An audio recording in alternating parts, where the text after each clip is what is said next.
జగన్ ఎన్ని జన్మలెత్తినా అమరావతిని అడ్డుకోలేరని మంత్రులు టీడీపీ నేతలు తేల్చెప్పారు. రాజధానిపై ఇంకెన్నిసార్లు నాలుక మడతేస్తారని నిలదీశారు. జగన్ లాంటి మారీచుల నుంచి కాపాడటానికే అమరావతికి కేంద్రం చట్టబద్దత కల్పించిందని స్పష్టం చేశారు. జగన్ లాంటి మూర్ఖుల్ని ఎవరూ మార్చలేరని మంత్రి సత్యకుమార్ ఎద్దేవా చేశారు. 3 ముక్కలాటతో 11 సీట్లకు పరిమితమైపోయిన వైసీపీ వచ్చే ఎన్నికల్లో సున్నాకు పడిపోవడం ఖాయమని మంత్రి గొట్టిపాటి రవి అన్నారు.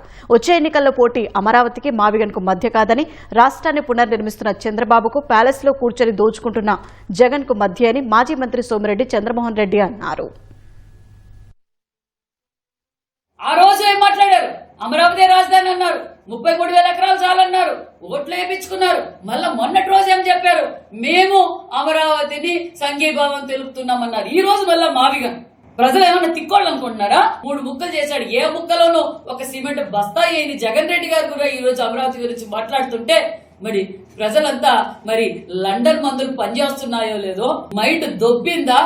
ఏం మాట్లాడుతున్నారండి జగన్ రెడ్డి గారు? మీరు నీ జన్మ తరతరాలు ఎత్తినా, ఇంకా 10 జన్మలు ఎత్తినా అమరావతి ఆగదు. మా అజెండా అమరావతిని పూర్తి చేస్తాం, భావితరాల భవిష్యత్తుకు అందజేస్తాం. నీలాంటి మారీచుల బారి నుంచి, ఇంద్రజిత్తుల బారి నుంచి రాష్ట్రాన్ని రక్షించాలనే ఉద్దేశంతో మొన్న కేంద్ర ప్రభుత్వం పార్లమెంట్ లో చట్టం చేసి అమరావతిని ఆంధ్రప్రదేశ్ కి శాశ్వత రాజధానిగా ప్రకటించింది. తెలుగుదేశం, బీజేపీ, జనసేనే కాదు, సైద్ధాంతికంగా విభేదించే సిపిఐ, సిపిఎం లాంటి పార్టీలు కూడా రాజధానికి అనుకూలమే. కానీ జగన్మోహన్ రెడ్డి ఒక్కడు మాత్రమే ఒకవైపు, రాష్ట్రంలో ఉన్న మిగతా రాజకీయ పార్టీలు ఒకవైపు. 19 ఎన్నికల ముందు అమరావతి అనుకూలమని అమరావతికి వెన్నుపోటు పొడిచారు. 19 నుంచి 24 వరకు ఏం చేశాడు? విశాఖ రాజధాని అన్నాడు, ఇప్పుడు మావిగన్ అంటున్నాడు.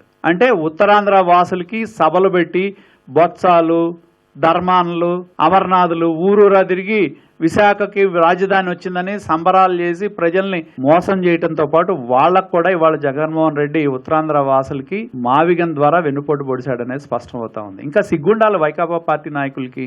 ఆంధ్రప్రదేశ్ ప్రజలు ఏకైక రాజధాని అమరావతి ఉండాలా, చంద్రబాబు నాయుడు గారి నేతృత్వంలో ఒక ప్రజా సునామీని తలపించే రీతిలో తెలుగుదేశం పార్టీ కూటమికి 57% ఓట్లతో 164 సీట్లతో చరిత్ర సృష్టించే మెజార్టీనిచ్చారు.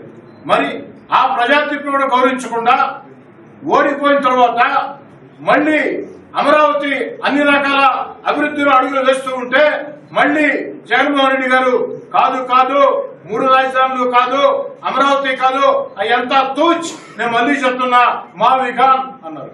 ఒక మాజీ ముఖ్యమంత్రి మీరు, ఒక పార్టీ రాష్ట్ర అధ్యక్షులు మీరు, 4 సార్లు 4 రకాలుగా మాట్లాడిన వ్యక్తులు మీరు, ఎంతో సమంజసం.